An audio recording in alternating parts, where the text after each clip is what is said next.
Halo, assalamualaikum warahmatullahi wabarakatuh. Kembali lagi di podcast Ruang Kamat bersama saya Failaka, sahabat inspirasi anak negeri.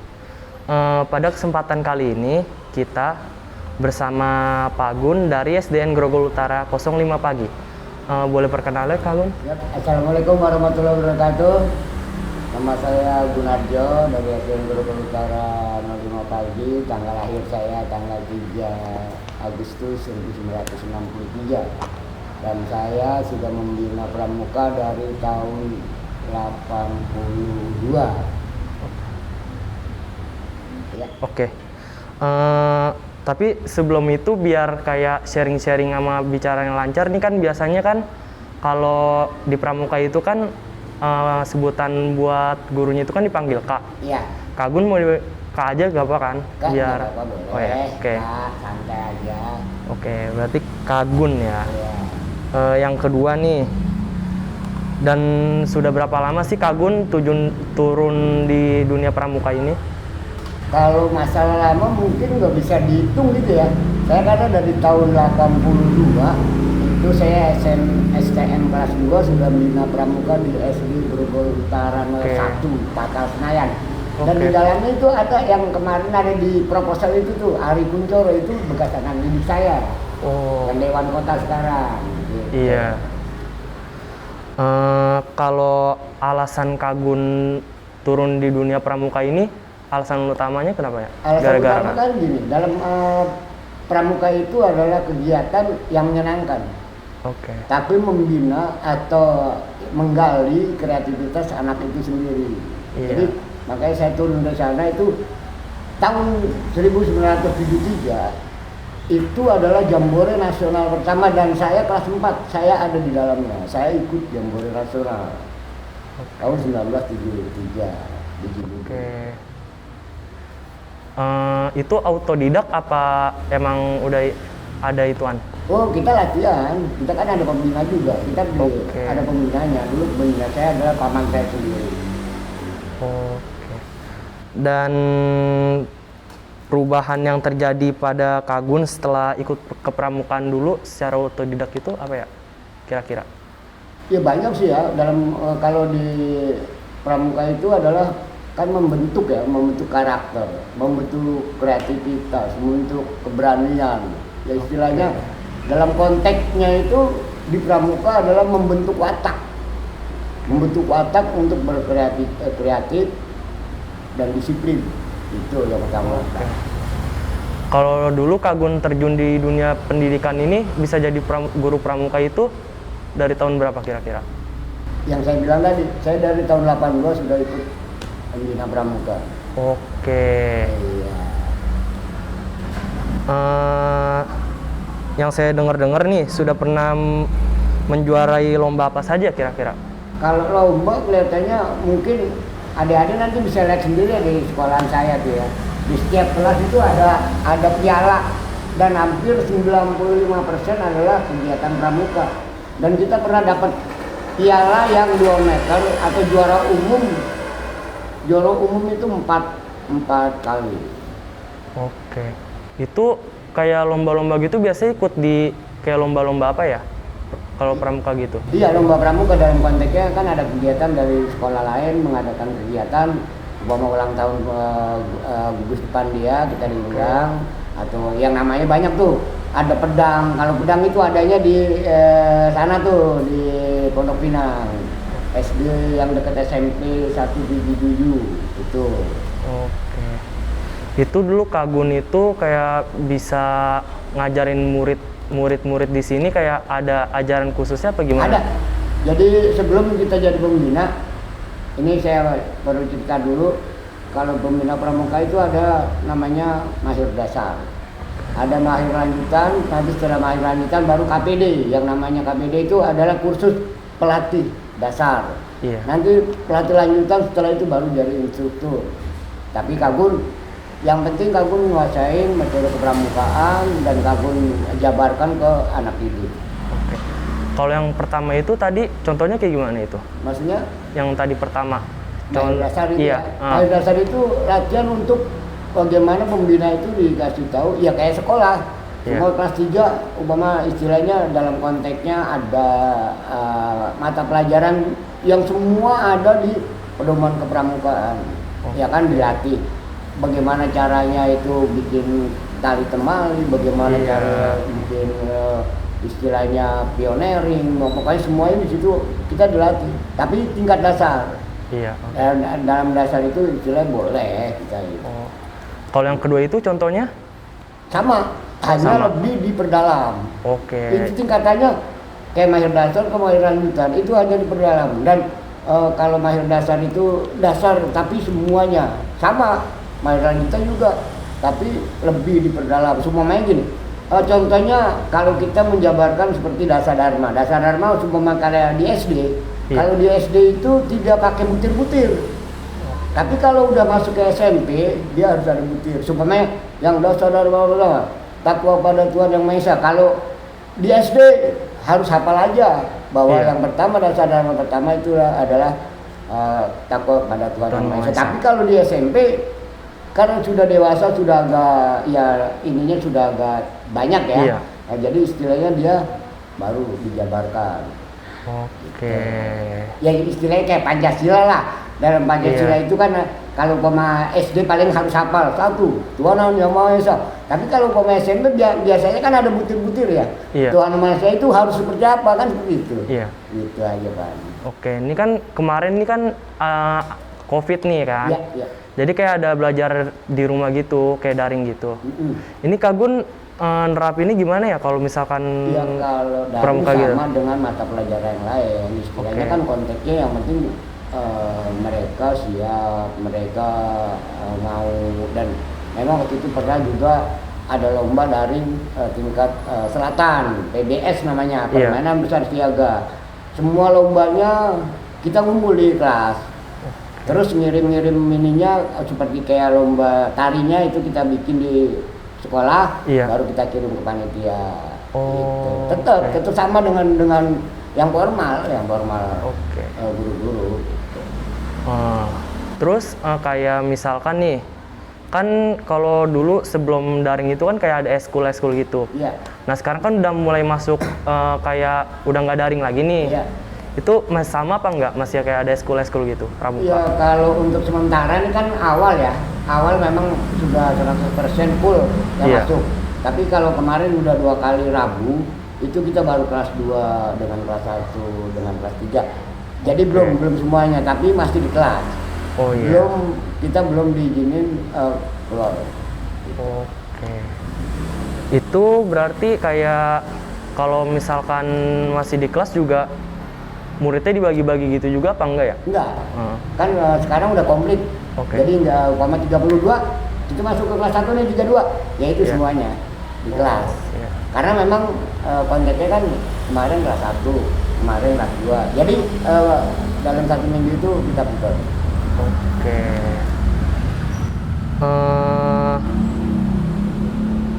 Yang piala itu dulu piala 2 meter itu dalam lomba rangka apa kira-kira Kak Gun?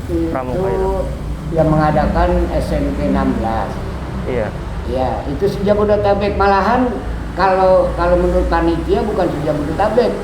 Karena dari kayak di 185 dulu dari Surabaya ada yang ikut, dari mungkin nasional, tapi cukupnya kan karena yang ikut cuma 1 orang 1 daerah. Tapi tetap namanya kan ada daerah lain dari Tegal ya kan, waktu itu dari Cirebon. Tapi kalau waktu di 16 itu Sejabodetabek dari Banten semua turun belakang udah ke tempat kita ke SMP 16.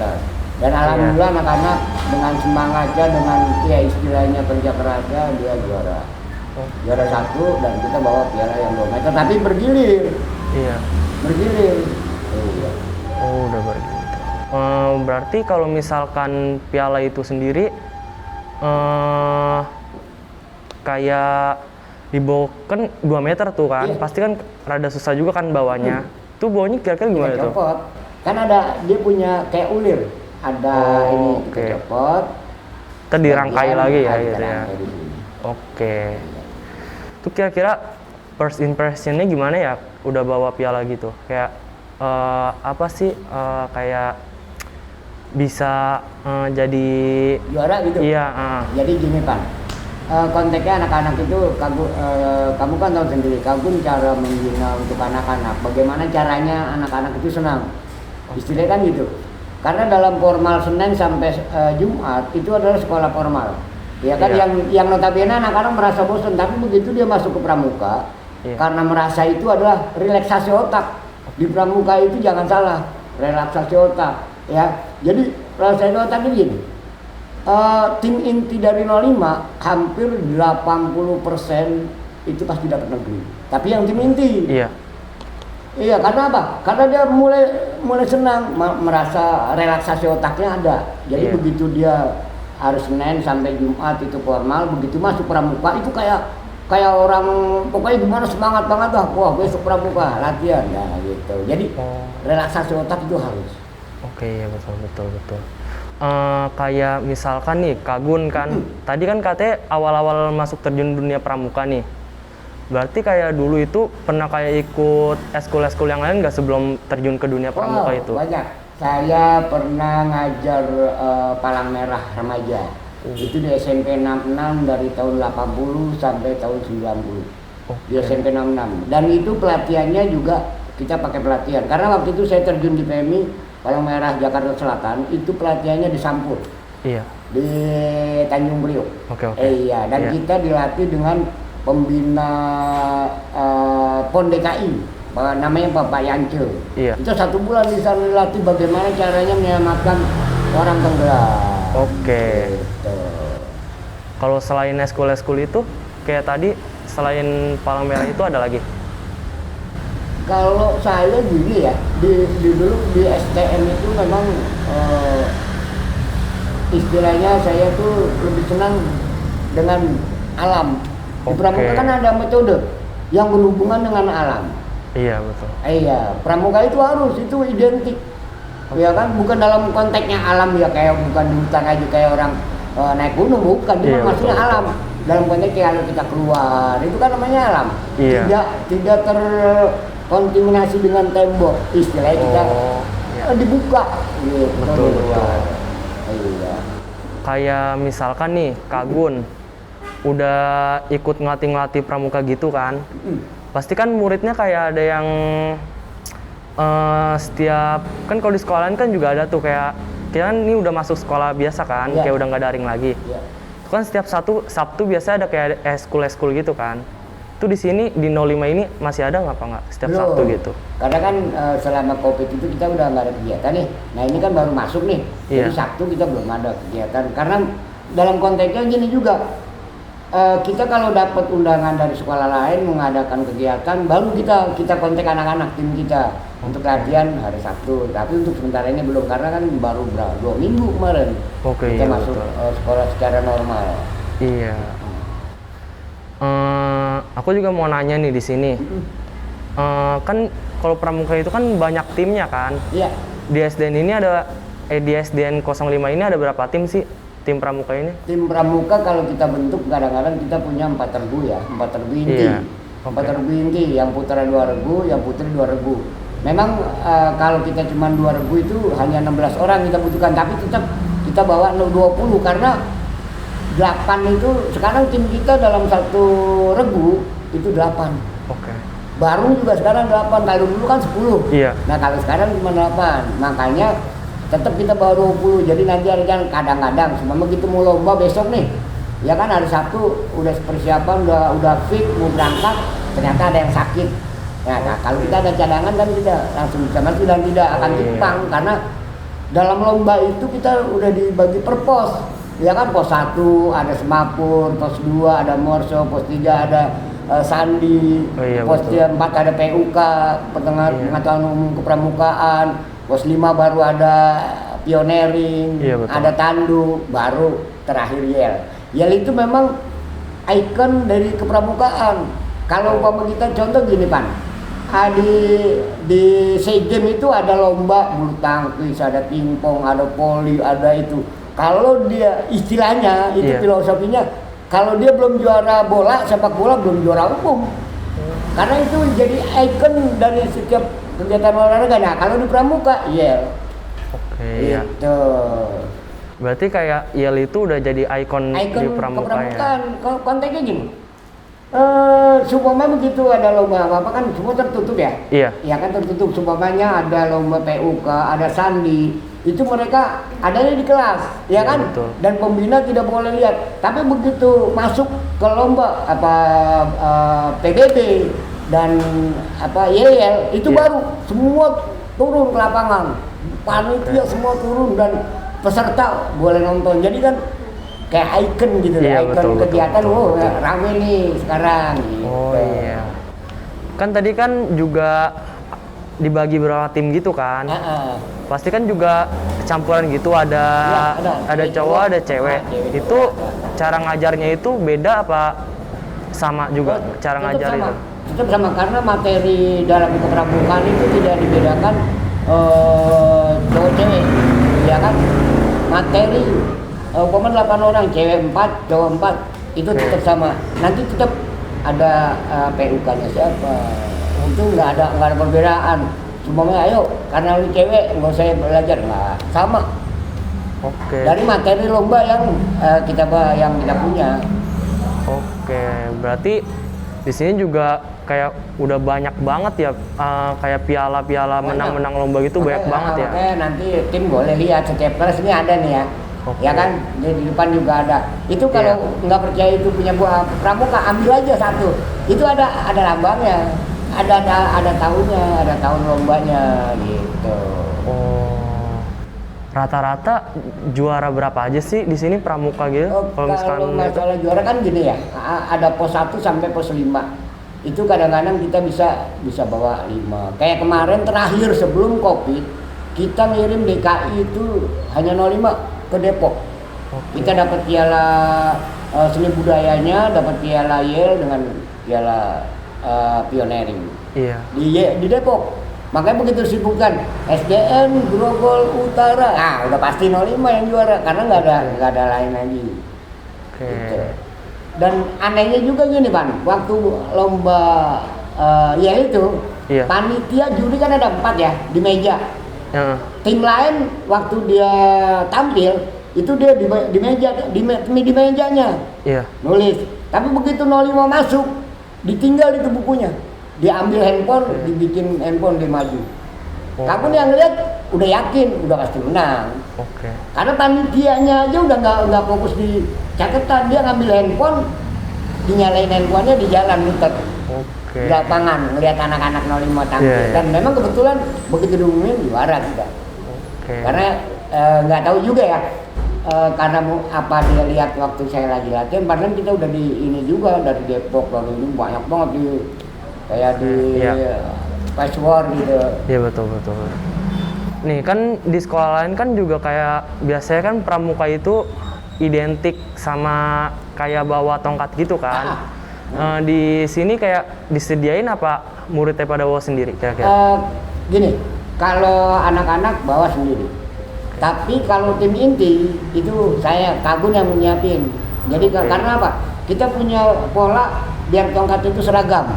Oke. Jadi warnanya juga kita seragamin, ini Iya. juga diseragamin. Itu nanti ada nih di HP Kagun yang nampilin waktu di 16 juara itu. Iya, betul. Ya kan memang karena pakai handphone ya, jadi nggak seperti kayak layar yang buat film itu, jadi kan kurang bagus tapi Iya. kelihatan loh. Oke. Kalau misalkan nih Kagun menang juara lomba lagi itu Iya. bakal di sini itu bakal rame lagi apa enggak kira-kiranya? Kalau masalah lomba gini ya, kapan rame dan tidak ramenya itu adalah kesenangan anak-anak. Anak-anak kan merasa gini, karena dalam lomba pramuka itu individu yang dimainkan. Makanya Kagun bilang tadi, tim inti Grogol Utara 05 yang masuk tim inti hampir 85% pasti dapat negeri. Karena apa? Waktu dia lomba, pembinanya nggak boleh masuk. Oke. Yang masuk hanya anak didiknya aja, ya kan? Dan di dalam itu pembina orang luar semua dan dia tidak kenal.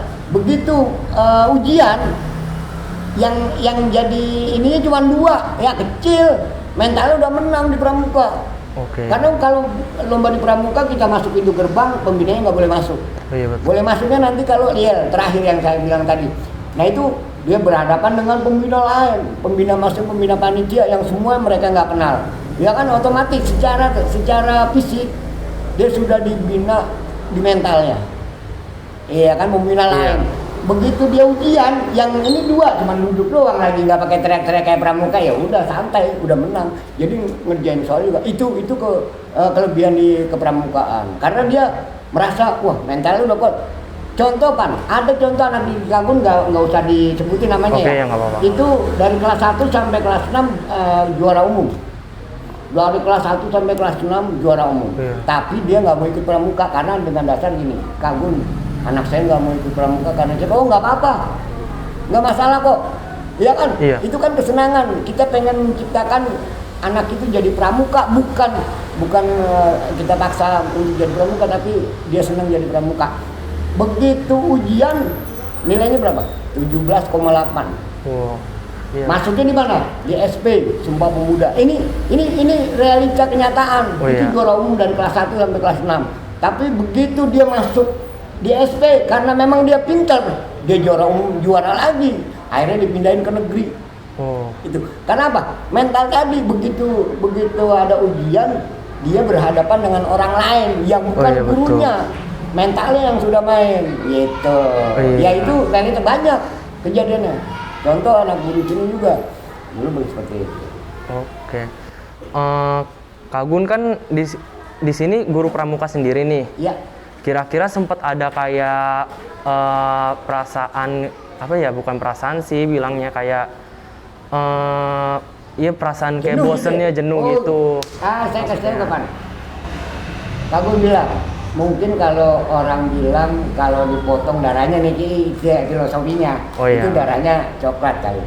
Karena Kagun tidak akan merasa capek kalau di pramuka. Tapi kalau pembina-pembina yang ada sekarang, dia hanya mengisi waktu luang. Karena nggak ada kegiatan, begitu lulus sekolah, dia nggak punya kerjaan, ikut pramuka. Oh iya betul. Dan kejenuhan ini kan timbul. Tapi kalau Kagun hari Selasa ngajar di sana, hari Rabu ngajar di sini, hari Kamis ngajar di sana, tidak ada rasa capek karena kita memang kalau kata orang Betawi nggak ada antaknya dah gitu kalau di pramuka.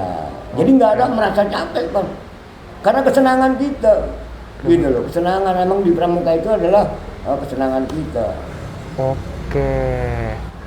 Kan pramuka ini kan juga termasuk eskul juga kan? Eskul. Nih berarti kalau misalkan eskul gitu dari sekolah luar ke sini bisa nggak sih kira-kira Dan maksudnya ikut eskul pramuka gitu? dari sekolah lain gitu. Iya, Ya sebetulnya memang nggak ada, kecuali gini ada hubungannya bahwa sekolah lain itu istilahnya pembinanya kebetulan pembina sekolah itu seperti Kagun ya. Oke. Bina di Al-Ittihad nih ya. Iya. Ada Al-Ittihad. Kadang-kadang kalau Oke. latihan karena di sana kecil lapangannya, kita bawa ke sini kita latihan bareng. Ada, cuman konteksnya ya kan selama dia masih ada kaitan dengan pembina yang akan melatih. Udah. Oke, kira-kira segitu aja nih. Oke, siap. Dari sini, dari saya kira-kira Iya. Kak Gun ada pesan untuk teman-teman di rumah gimana nih? Oke. Pesan-pesannya? Jadi gini, saya selaku pembina pramuka untuk memesankan kepada pembina-pembina yang lain. Iya. Ya, karena dalam pramuka itu dia belum disebut seorang pramuka kalau belum hafal yang namanya Trisatriyan dan Dansa Dharma dan belum menguasai apa metode kepramukaan itu sendiri. Karena metode kepramukaan itu ada 8 yang harus dia bisa hafal, yang berhubungan dengan masyarakat dewasa, yang berhubungan dengan istilahnya istilah alam terbuka. Itu memang harus dia punya, dan jangan nyebut dia sebagai pramuka kalau Trisatya atau Dasar Dharma dia nggak hafal. Itu maksud Kagun gini loh, untuk kedepannya ya memang kita kelembagaan ya, penguatan kelembagaan kita yang kurang. Karena apa? Pembina sekolah-sekolah lain yang negeri notabene mereka pasti membutuhkan pembina luar, karena pembina yang ada sekolah di sini dia merasa tidak pedoman kepramukaannya kurang, jadi ragu-ragu. Kalau ada penguatan kelembagaan kan cuma dari kuartir datang untuk bina secara ininya, tapi bukan memang harus ada pelatihan, tapi pelatihan itu kan memang bayar. Iya betul. Gitu. Oke. Udah segitu aja kira-kira ya. Siap. Oke. Jadi segini aja teman-teman podcast dari saya dan terima kasih Kak Gun Ya, sudah sama-sama, Alvan. menjadi narasumber di podcast saya kali ini. Siap. Jadi segitu aja. Assalamualaikum warahmatullahi wabarakatuh.